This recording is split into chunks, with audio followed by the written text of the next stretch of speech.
Alright, good afternoon everyone. This is BoxingWave. Sorry for the lateness for this video. But everybody needs to tune into this fight tonight. This is a good junior welterweight fight tonight. 140 unification match, okay, between Jose Ramirez and Maurice Hooker. Great fight, great matchup. It's gonna be an explosive fight. It's gonna be a war, in my opinion. Okay. Everyone needs to tune in. This is gonna be on dazn. It should be a good fight, guys. So tune in. I know it's being overshadowed right now with the Dillian White situation. But you know, it's messed up. That's how boxing is. Corruption, it will always overshadow good fights like this. Just because these guys don't have the names, they don't have the big names. But this is a unification match at 140.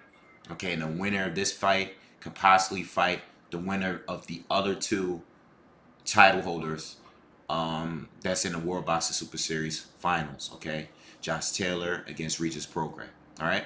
So look, let's talk about this fight, man. I did an announcement video maybe a couple months back. Wasn't really sure, but I was leaning towards Jose Ramirez. I'll tell you now that I'm starting to lean towards Maurice Hooker. In fact, I think he's going to win the fight after doing some field study on fights that I previously saw, but after going back and looking at the film, I'm kind of leaning towards Maurice Hooker. Okay, they are fighting in his hometown. Has nothing to do with that. I just think he's going to win the fight. All right.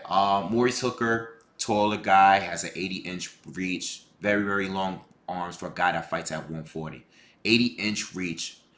That's crazy. That's just ludicrous. You know, that's just unheard of. So I think Maurice Hooker is going to start out using a lot of lateral movement, throwing a lot of jabs, following it up with the right hand, straight right hand, trying to use his distance, okay? That's what I believe he's going to do. You're going to have Jose Ramirez. He's the guy that's going to be coming forward, all right, looking to get inside, throw some combinations, throw some big shots, try to brawl it out with him, okay? Maurice Hooker is going to be landing a lot of jabs. It depends on how he fights, you know, because we saw the Alex Salcedo fight, which was a great fight last year. If you didn't see that fight last year, you missed out a good fight. That was a great fight last year. Salcedo was taking a lead early, got close to him, started being very, very aggressive, even knocked down Maurice Hooker. But Hooker came back, all right? Came back and won the fight. I think, like I said, I think Hooker is going to be trying to stay on the outside and use his reach advantage. But at some point, I think the pressure is going to be too much. And I think Jose is going to get in on him. And I think they're going to start exchanging blows at some point. You know, I think it's going to go there. Just like the Salcedo fight, you know. If you want to look at a fight and look at a fight that Maurice Hooker, well, a fight that I feel that he lost, is probably against Darlis Perez. I don't believe Salcedo or Ramirez is on a boxing skill set level as a Darlis Perez. I mean, his counters were just so fluid and his timing was just on point. I think that was a gift draw for Maurice Hooker. All right. I'm not expecting that from Ramirez. I think Ramirez is going to come in. I think he's going to be throwing big shots. I think he's going to try to counter Maurice Hooker's jab with an overhand right. All right, I think Ramirez needs to throw that overhand right. That will be his money punch. And follow it up with a left hand. And then on the right, he needs to throw combinations. He needs to dig to his body. He needs to make the fight very, very physical. All right, so Maurice Hooker doesn't use his length. He has it, but he doesn't always use it. Okay. Sorry for the fire truck. So I think Maurice Hooker. I think either way, even if it goes into that kind of fight where they're trading, I think he has less of a chance of winning when they're trading. But I still think he has a good shot after looking at that Saucedo fight.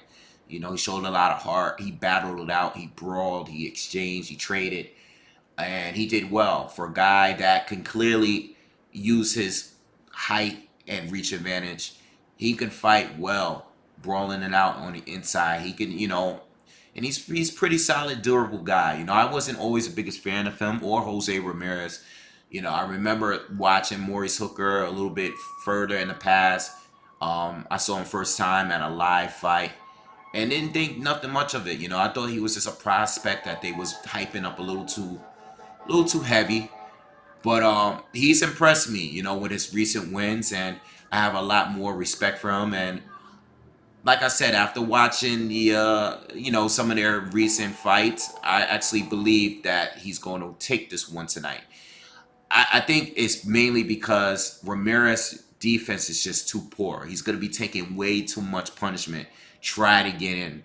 He's going to take too much punishment, and Maurice wants to fight a mature fight. If he doesn't want to exchange, and if he just wants to use his length, like I said, I don't think Ramirez has that counter punching ability and boxing technique that Darlis Perez had to make Hooker look that bad. You know, this Darlis Perez is a much skilled boxer. I remember him fighting.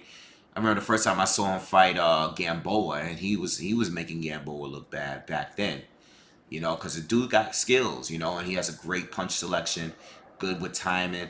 He's excellent crafty. He's a lot more crafty than Jose Ramirez. Ramirez is going to be very, very, very aggressive, trying to land a big shot from the inside, get in, try to dig to his body. He's going to be doing the right things, but his defense is just too poor. He gets hit. He has no head movement, and I think as the fight goes on, he's going to take too much punishment, and I wouldn't even be surprised if he gets stopped late. All right. Similar, to be honest, he doesn't fight that much different from Alex Saucedo.